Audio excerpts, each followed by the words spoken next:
show. This is Ladies Chat. A beautiful Monday afternoon to all the ladies and the gentlemen in town, wherever you're hearing us, wherever you're viewing us from.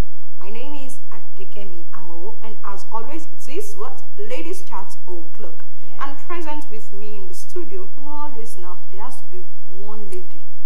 There has to be. And the ever gallant, tall, beautiful, hey, please borrow me adjective to use. Olamide. She's on sit. They say hello to the ladies. Hello, ladies. How are you all doing? Good afternoon.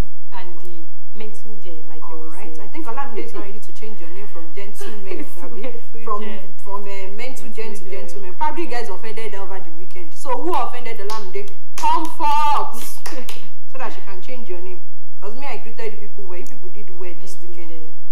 But it's like on Olamide's part, if people did not do they remain mental gen. Top.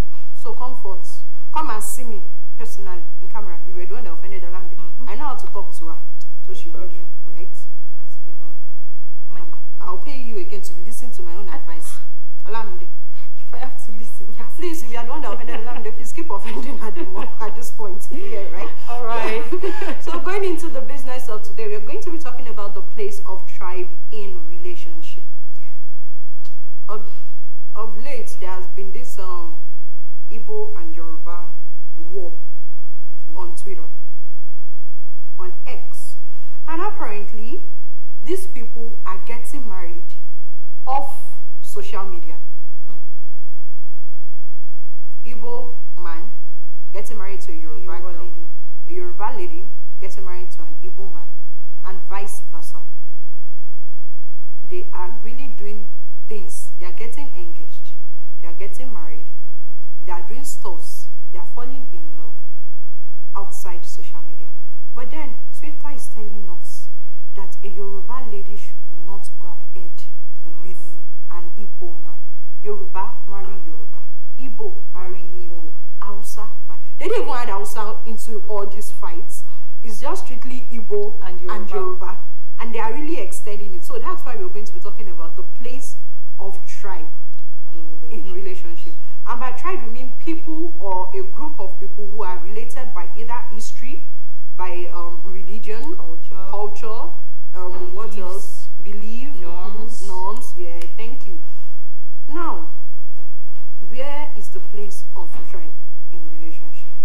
Is there an important reason not to go ahead with a guy who is asking for your hand in marriage or what? Because of recent, so I've also heard of ladies that have said, I cannot marry outside my hometown. Even hometown, not tribe, no. They will tell you they can't marry outside. I don't want to mention names on it. Yeah, but they will tell you that they can't marry outside their hometown. And an outsider cannot marry, or an insider from that same hometown cannot marry an outsider from another town or from another town, or from another state of origin, let's put it that way. Even if they are both Yorubas, they cannot marry. And I think same with Igbo, there's this Osun culture too, also in Igbo land, that another Igbo man or somebody from Igbo cannot marry a girl that is from that Osun tribe or something, because that tribe is called to be, they are called to be outcasts. I don't know if it still exists, but it's something that I've read about, like they are called to be outcasts. So even if you are still Igbo, you cannot marry an Igbo girl, but probably from the Osun tribe, because they are labeled or they are named outcasts. So what do you think? Honestly, I feel like the place of tribe is a very important one. Okay. If you intend to make something out of the relationship, if you intend to get married, if you intend to spend the rest of your life with a partner. Because looking at it, tribe is one thing that makes up, our beliefs, our norms, the way we think, actually. So it is one very important thing that we should consider as ladies. Are you ready to live with it? Because there are bound to be biases. Sure. And there are bound to be prejudices. So you should think of it. You should be sure. If you are ready to go with it, then fine. But if you are not, please do not even venture into it from the very beginning, because it is a whole lot. I've heard of a lady that she kind of fell in love with an Igbo guy. Okay. And Igbo guys, honestly, because I've been chanced to come in contact with some of them. They can be very, very, very romantic, very interesting. When it comes honestly, when it comes to relationships, actually, for real, I'm being for real now. Okay. But eventually the lady fell in love.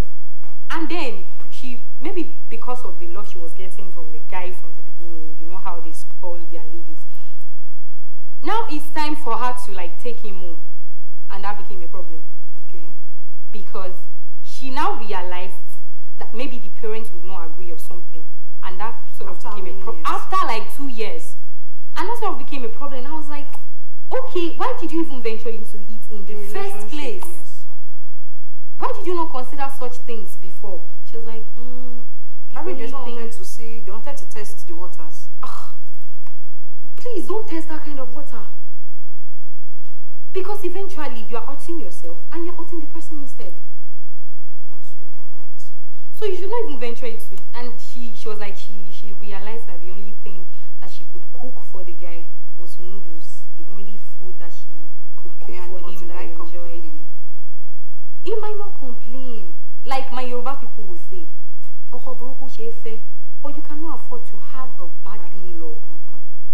So if you are venturing into this kind of relationship, you should right from the start. Right from the very beginning. To even ask you out, okay, you must have said this name is either Chinonso or Emeka or something, and then you will have even if he's wearing this one, that you'll be like, you're from where? And he says I'm from Abia, exactly. And I'm Rayebonya, and you'll be like, it's a no-go area, just in case if. But then, do you really think this should be an important factor? You can find love anywhere. Well, think about somebody song, we find love in a hopeless place. So what if I found love in somebody from Ebonyi States? I mean, what if I found love in someone from Kano? Hey, good. Or Nasarawa, Lafia? Like what Shitu, if? Like Kazim, Big headed. Honestly, love can be very embarrassing. Okay. You never can tell where it would come from. Okay. But if you really want to make something of it, there are some things that you should put into consideration. But do you think there's really an important reason why tribe is supposed to matter? Like now, like I've heard someone say, I can't marry an Igbo man. Just when he and his parents wants to have a discussion, and you want to be there, they would definitely communicate in their language. In their language. Now you don't even know anything. Even understand. Now as a Yoruba, you will be lost. Now as a Yoruba guy, you got married to an Igbo lady. The mom came, and she wants to talk or she wants to communicate with the daughter. She will definitely use her language. The Igbo girl that got married to a Yoruba guy would definitely, he and the mom would communicate in Yoruba. Definitely. So should that be an issue? Personally, to me, I don't think it's an issue. Because in as much as the person I'm dating, before it got to this marriage stage, I also would have told you, whatever you and your family have to say, in as much as there's pure, sincere relationship and communication between us, you should be there to translate. Okay. You should be there to translate. I came across a scenario whereby these two people, husband and wife, they are both Yoruba, but different languages. Okay. Like Ekiti and Oyo. No, let's just use Akoko. Okay. They used to say it's Akoko that God scattered the languages. Like let's use Akoko and let's use Ondo town. Okay. In Ondo State as an example. Now these are two different languages. A guy that grew up in a town in Akoko would obviously not understand Ondo town's language. Even if you are living in Akure and you don't know how to speak Ondo town, or you are not close to people who live around in Ondo town, you would not still understand Their that language. Ondo town language. Now, these people came and then they got married, and the father was talking to the guy. Okay. His wife was there. He was communicating in the language. Okay. And this man instantly said, my wife does not understand our language. If you're going to talk to me in English or pure Yoruba that she understands. And I think this guy has actually done a great thing to me, because it shouldn't be a barrier at all, or you don't think that way. Well, I believe it shouldn't be a barrier, considering the fact that, I mean, we should be one people, one nation. But if we look at it is still a barrier. So, Olamide, are you trying to tell me now that you cannot find love? See, love is one thing. Honestly, love is one thing. Family and building a marriage, staying in a marriage is another different thing. Alright. So are you bothered about when you guys start reproducing? Are you bothered about the kind of language the kids will start speaking? That's not even a problem. It's not about the kids, but the family. It's actually not about the kids. But what if the guy is able to put a balance between you and his family? Well, the chance of that happening is very slim. How? Honestly. Because at the end of the day, it is his family. Sure. So you cannot expect him to like go against his family for you. Okay. That can happen. Okay. Especially when it comes to Igbo people. They so value their family. So if you are not ready to like live with it, or maybe let me just say live with it. If you can't live with it, don't venture into it. Alright, so we are even going too far now. Talking amongst ourselves, Yoruba people, you will hear some parents say, Omo Ondo, they are very stubborn, we are stereotyped. And I think our parents also have something to do concerning that. Yeah. Ondo, Malagidi, Ekiti, they know used to hear word. Oyo, they are very stubborn. Osun, there's no husband in Osun. The girls in Osun, they are not good girls. Which other states do we even have? Like, we have... Ekiti. You spoke about Ekiti already. And they said the Ekiti people, they are usually, they know used to hear word. That the men don't hear word, they are very stubborn. But it is not exactly our fault. Ondo girls too, they say they are very stubborn. They know used to hear word. The men too, they have they have anger issues. Anger issues. Please, does that even matter? Thank you. I feel it doesn't, because Yoruba people, we can be very dogmatic sometimes. We have this way of putting everything inside belief, inside religion. And like I said, this tribe of a thing is one of the things that constitutes your culture. And whether you like it or not, your culture makes you. So there are just some things that we should be reasonable and logical about, instead of being dogmatic and religious about it.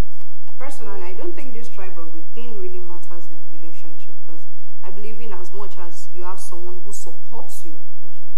Now, on Twitter, they've done a poll of spouses or men that support more Yoruba, Igbo, Hausa.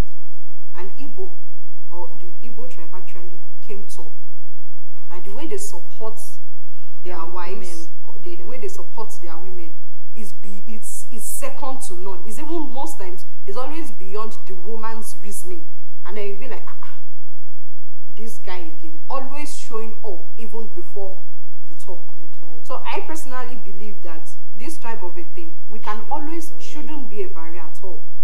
We can always put it aside. Because at times, even this, I cannot marry somebody from Ilorin. I must marry somebody from Ilorin. No, I cannot marry somebody from Ondo. No, if it's not an Ondo guy, if it's not an Ondo girl, I am not. Do you know when you will now see a proper person? What if now you've seen 10 men from that same Ondo, Osun, Ilorin that you desire, or your Ekiti, and they all beat you in that relationship? One week, you keep giving them trial. What do you want to do? How many do you want to keep sampling till you find the proper person you are looking for in your tribe? Honestly, it's a lot. I swear. It's just a lot. So that's why, because at the end of the day, the tribal identity, what if, like you said, if you eventually find a Yoruba man, or as a Yoruba lady, if I eventually find a Yoruba man, okay, who doesn't just give the kind of energy, the kind of vibe you want in a relationship? You might even finally even have the Yoruba man, and then you will suffer it even as a Yoruba girl. Trust me, and it will show you it happens a lot. It happens a lot. And they've even said there's a pepper that is hotter than Atarodo, and it's called shepherd. Honestly, and that is the happens a lot. And that is the pepper the guy will show you. You can be an Igbo lady, you can get married to an Igbo guy, and you still go through the same. The relationship will still not work out, not to talk of leading to marriage. But then you can see a beautiful Hausa guy, a beautiful Fulani lady, getting married to a Yoruba girl, or to the Fulani lady getting married to a Yoruba guy, and they have peaceful, beautiful relationship that is leading to marriage. At least we've seen cases of Bukola Wet Saraki on social media. I mean, and the world is not coming to an end. Actually, it's like Instagram and Twitter and Facebook. They live worlds apart. Like the human beings there, they are different from each other. Because Twitter, you actually see some sensible comments. When you see those kind of posts, you see sensible comments and all the rest. And then when you get to Twitter, very toxic environment. Oh no. A lot of crazy, like meant for crazy people. Even our own so-called Yoruba tribe, we've now segregated men that have names that deal with people, that gives ladies heartbreak. You've never come across that list. They'll tell you that there's some men that, and they'll tell you that there's some men that they are bearing Femi, especially all those Femis. Hey. If you see guys that bear Tunde, if you see guys that bear Deji, if you see guys that bear Ayo, if you see guys that don't try them. You say no going away. That is still within the Yoruba tribe. Actually, honestly, I still like I said earlier, I believe that this thing is not entirely our fault. It is just how we are wired. Should I say wired, or how we are groomed? Because at the end of the day, you are still a product of your tribe.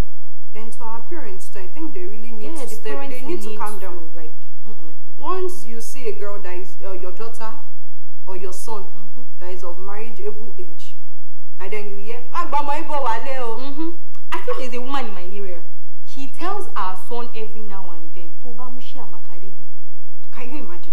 Don't try it though. So what is and she says, you would think she's joking, no? She says it with all forms of seriousness. Now, if that guy actually brings in a Chiamaka, she said it already. Don't try it. She's going because she will not agree. So our parents really have a whole lot of work to do.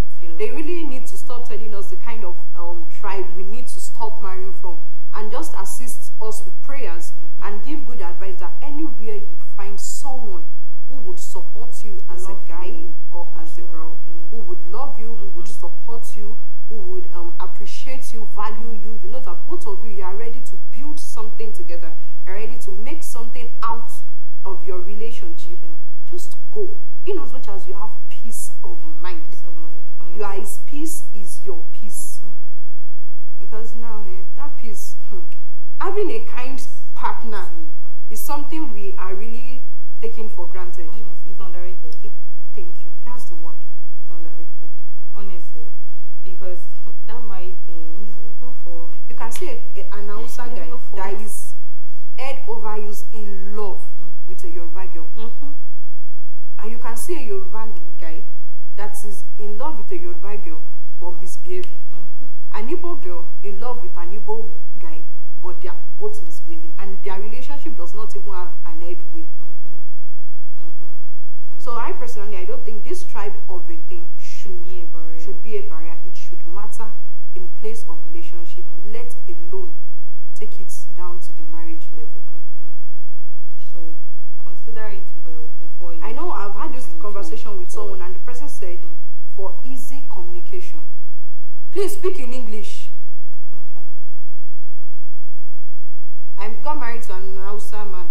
Don't talk to me in your language because you know I don't understand. speak the English I understand, or speak the pidgin that we both understand. And once there's that rule, I believe that everyone can function properly in the family. But seriously, what do we do about these in-laws? Because if we look at, I'm serious. That is where both of you really need to be. You need to be together. That is the place of togetherness and communication. Because if we really look at it in the real sense, it is not about the partner now. I've watched a film whereby this issue came up. The mother was talking in Yoruba, the wife doesn't understand. As the mother was talking, the husband was explaining to the wife. Okay. Interpretation. Okay. But someone now said, what if the guy isn't giving the right interpretation?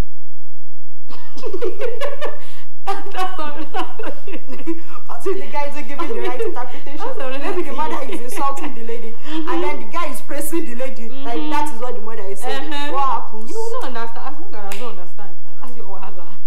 I don't. Alright, I hope we've been able to do justice to this topic. And we've been actually able to come to a conclusion that we do not think tribe should be a barrier in place of relationship. Feel free to love anywhere. You don't know where you can fall in love. And you don't know who you can fall. You don't know who will tick 6 out of your 10 things that you need in a guy or in a girl. In as much as you have someone who is kind, who is supportive, who respects you, who values you, who appreciates you, and is ready to hold your hand while both of you would work together, then I think it's enough for you to actually say, okay, we can go ahead with each other. And then you build up your communication skills, and then you build up whatever might cause language barrier in the relationship. Then you're saying communicate the language barrier thing. You guys will not be able to talk well, you guys will not be able to communicate well, you guys will not be able to bond well. My dear, you can bond in English and you can also bond in pidgin. If you don't understand also, you don't understand Igbo, and you are married to that kind of tribe, you can bond in pidgin. You can there's nobody that does not understand one line or that cannot speak one line of pidgin and English. So you guys can always bond. It's a general thing. And you can always find balance. So, Olamide, what else do you have to tell the ladies? So, ladies, if you are considering it, it should not be a barrier, but it should be considered. Okay. Considering the biases that might eventually come. So, if you have considered the biases and you can live with it, then fine. Great. But don't say because at the end of the day, love prevails. Don't say you are looking for a kind of man and then you'll still be stuck looking for a relationship. Eventually, you will not see. And then we want everybody to do what? Feel love, fall in love, give love, share the love. It's important for you to love and be loved. I mean, nobody wants to die lonely. It's not easy. And please, if you know you like Nigeria is already joking. Alright, so on this note, Olamide,